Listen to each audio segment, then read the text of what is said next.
Welcome to Good Money Moves, the show where we provide you with financial tips and advice to help you feel financially empowered. My name is Jenna Taubel, the AVP of Marketing here at First Alliance Credit Union, and I have a very special guest with me here today, Mark Thien from the Small Business Development Center. And Mark, you're the regional director over there, so you know all the questions I'm going to ask you. I know you'll have awesome answers to them. But before we dive into our topic, which is all about how to write a business plan for our small business owners and entrepreneurs who are looking to get started, this is the episode for you. Why don't you tell us just a little bit about yourself, your role at SBDC, and what is SBDC, with a Small Business Development Center? Yes, thank you very much for having me, Jen. I appreciate it. It's always nice to be able to talk about your organization and get the word out to entrepreneurs, so thank you very much. Of course. So the Small Business Development Center provides one-on-one business consulting services and training to 11 counties in southeastern Minnesota. Amazing. So we have a team of 20 consultants that work with small business startups and then businesses that are also in business and looking to expand.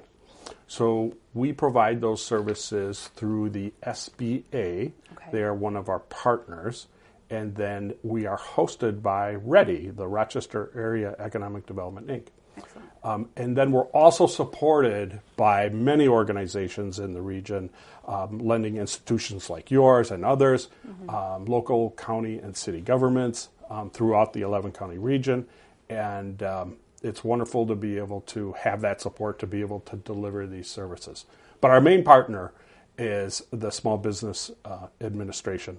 People get our organizations confused sometimes. I bet. So the SBA is the Small Business Administration, and the SBDC is the Small Business Development Centers.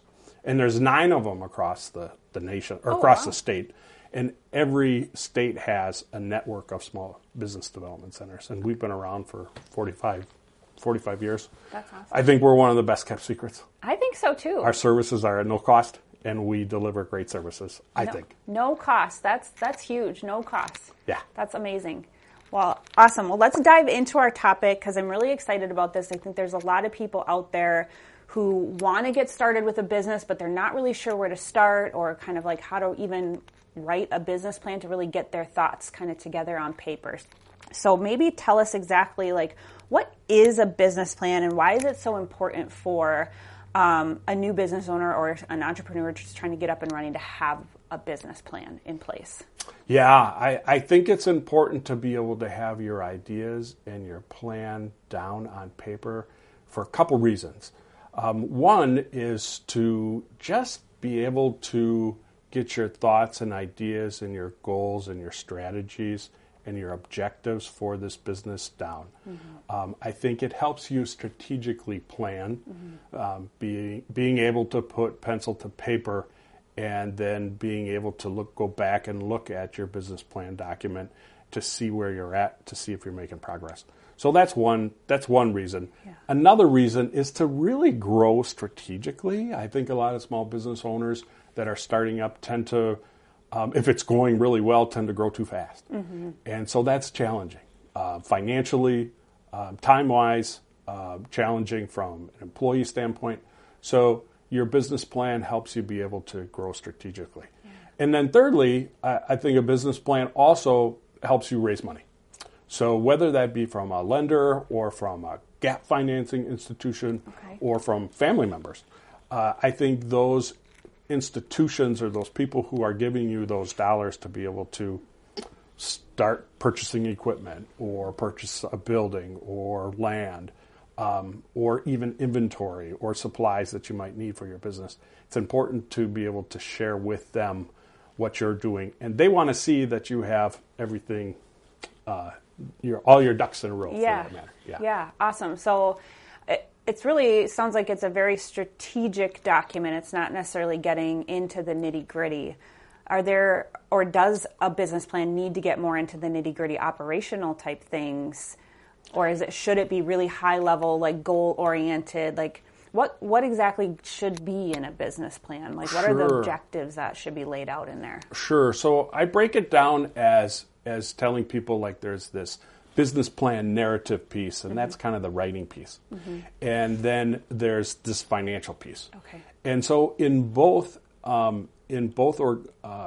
entities of the business plan, you're going to be able to want to get pretty detailed in what you want to say and tell your lending institution.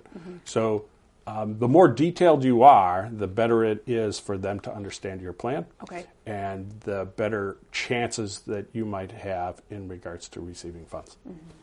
So the narrative component is kind of the section where you would lay out, well, this is what my strategy looks like. These are some of the things I plan to do for marketing my business. And then the financial piece gets more into like income statements and balance sheets and all of those types of things. Is that correct? Okay. Correct. So in that narrative piece, you were going to be able to take a look at, you want to be able to explain, is your business feasible in the area that you're going to do, you're going to open up your business. So that gets into marketing research, and then how you're going to market.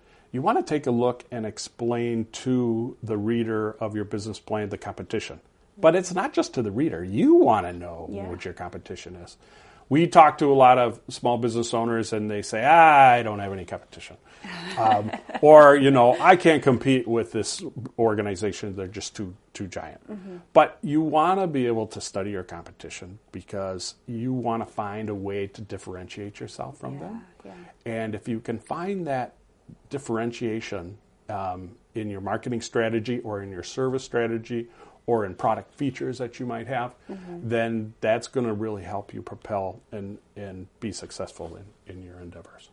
The other items that actually go into a business plan too is, people want to know that you have experience going into that industry. Sure. So, not too many people like writing about themselves. But we want to be able to do that, and we want to be able to maybe not pull a full resume together, but we want to be able to explain and show to people that you've got the experience to do this. And so that's critical too. I think your team is also critical. So you want to be able to put in there the important people that might be on your team, which would be your lender, which would be your lawyer, which would be your CPA or your accountant. And then if you have enough funds to be able to hire a marketing company, and do some branding work ahead of time, then you want to put somebody like that in there too. Awesome. So a lot of components that should really be kind of thought through as you're putting together a business plan. In the financial piece, if they haven't actually started a business yet, I'm assuming all of this financial information, a lot of it is probably projections of what they think they might bring in income, or is this based off their current state in that time? So if you're a startup, you want to be able to project your revenues out at least 2 years, and then project your expenses out at least 2 years. And then you want to factor in, your lease payments, your insurance payments, your loan payment to the lender. So you want to be pretty detailed in those. What's important in that is for you to be realistic in those projections. We've seen parts of business plans that come to us, and the projections are sky high. Sure. Yeah. And I think being grounded a little bit in what your business can do as far as revenues in the sales area, and being able to control expenses when you're opening up, right, is important for people to see. So be realistic and even be conservative. And I always tell people too, if you break those goals, those sales goals, fantastic. But it's important to look at it that way. Yeah, no, that's really great advice. So what are maybe some of the common mistakes or missteps that people tend to do when they're putting together a business plan? I mean, you've obviously seen probably thousands of business plans in your time at SBDC. So what are some of those common things, or maybe things that people just don't even think to include in a business plan commonly? Right. So I think some of the backup data that you could put in the appendices of the business plan. People forget about that. So maybe some market research articles talking about the industry and its growth. Sure. Maybe in the appendix you would have some of your marketing materials that you've developed already. So that just gives the people reading the plan a really good flavor of, oh, I think this entrepreneur has everything in order here. So that's one of the things. I think there's some attachments that you can put to the business plan that can answer some of the questions that the reader might have. The other thing a lot of people do miss is the competition piece. Yeah. They don't really look at that because their frame of mind, which is fantastic, is passion, and they're driven, they're drivers, and they're doers. So it's like, get out of my way. I don't have any competition, right? Yeah. But you can't skip that. So that's important. So I think people probably don't spend enough time on that. Yeah, which is totally fair. How would somebody maybe go about starting to look at who their competition is in the industry that they're trying to break into? Because if it's something that people aren't thinking of, maybe they don't even know where to start to pull those threads.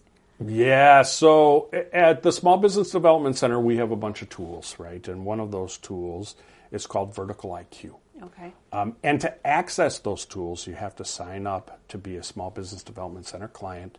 That keeps our conversations confidential, and it allows us to provide these services to you at no cost, the entrepreneur at no cost. So this Vertical IQ tool is a market research piece that we can run for a convenience store or a gas station or hotels or women's clothing stores or whatever you might be. So in that market research tool, we've got some really good data to benchmark what others are doing. Sure. So that's a great place to start. So sign up at our website, and then we can run these tools. And then there's other tools out there too.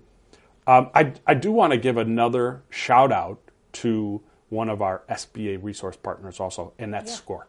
Okay. SCORE has fantastic consultants here in Rochester too and throughout southeastern Minnesota, but they have a fantastic library. It's amazing.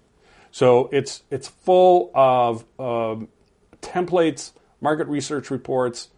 I pulled down some templates to be able to use at their website. We have our own at the Small Business Development Center too. Right. But use whatever template makes you feel comfortable, and if you don't have one, contact us, and we'll help you out. Awesome. So there's definitely tools out there that can help with all of these kind of different components that need to go into this business plan then. Yes, Jenna, because it's just important to be able to have things out there that can. People get stuck. I think sometimes people overthink a business plan too. There's examples out there where there's lean business plans. So we're not talking about a 40, 50-page document here. Yeah. We're talking about putting together your ideas, the important key pieces onto paper, whether that's 1 page or 10 pages. I think that's important to do. So, I think people kind of overthink that. Sure. And they feel like it's a writing exercise, and whenever there's a writing exercise, especially for me, I'm like, oh, So just start with, some ideas down on paper.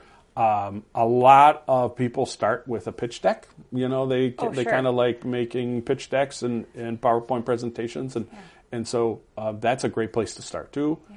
And then as you continue to think about things when you're driving in the car or you're on a trip, you're like, oh yeah, I should put that in the plan.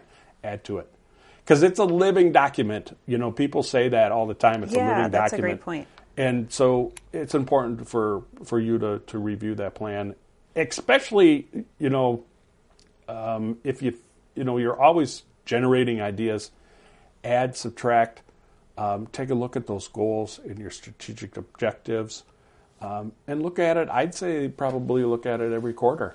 Yeah. Yeah. Especially as you're just getting up and running, because I feel like things can change pretty quickly when you're just getting your business started and you find out things that you didn't account for, and you want to kind of be able to pivot to those different situations. Yeah, as I said before, I think people are very passionate about what they do and they want to jump in. I know there are family members in our family that own businesses, and man, they just dived in. They're just like, let's go, right? And that's one way of doing it. But I like to think if you take time to do your business plan, you're able to probably minimize a little risk. Yeah. You're also probably able to minimize mistakes.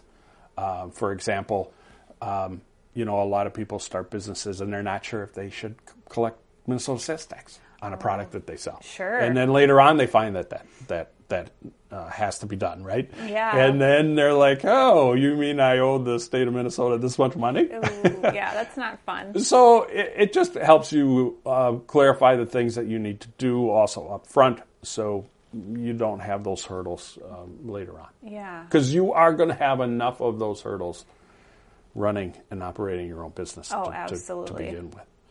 I always tell people, where are you personally? Maybe on the family side, is this something that you're getting support from, on the family side, your spouse or your children?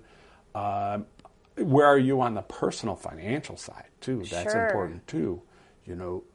Lending institutions always look at credit scores, but it's not the only thing that they look at, right. But it's important. Mm-hmm. So do a self-assessment, I think, and be able to analyze what you're thinking about and getting into. I think that's very important too. Yeah. So when it comes to, because we've mentioned like needing this business plan a lot when you're approaching financial institutions for lending purposes. So why do financial institutions want that from a business owner? Oh yeah, they want to see it. They want to see it because they want their money back. Right? Plain and simple. Yeah. I think, you talk about the 5 C's of credit, and a lot of lending institutions know that, but one of those 5 C's is capacity, and that's the capacity to be able to repay that loan. Yes. Another one, too, is commitment or capital. Yeah. And that's kind of where that money down piece comes in. You know, it's like important to be able to see that the business owner is actually committing financially to the a little bit of skin in the game to get started. Yep. So, yeah. Awesome. Well, this has been an amazing conversation, and I feel like we could talk for hours and hours, but we are already out of time. It's already over? I've got more to say. I know, and I feel like we could do like many episodes together. You are so full of knowledge. I love this. I'd happy to be back. Awesome. It'd be great to come back. Well, thank you so much for being here, Mark, and thank you for watching. This has been Good Money Moves. Make sure that you like and subscribe to the video if you're watching us on YouTube, and if you're listening as a podcast, make sure you subscribe on Apple, YouTube, or Spotify if you want to never miss an episode of Good Money Moves. Thank you so much for being here, and if you want more information about how to write a business plan, you can check out the SBDC website or the First Alliance website at firstalliancecu.com.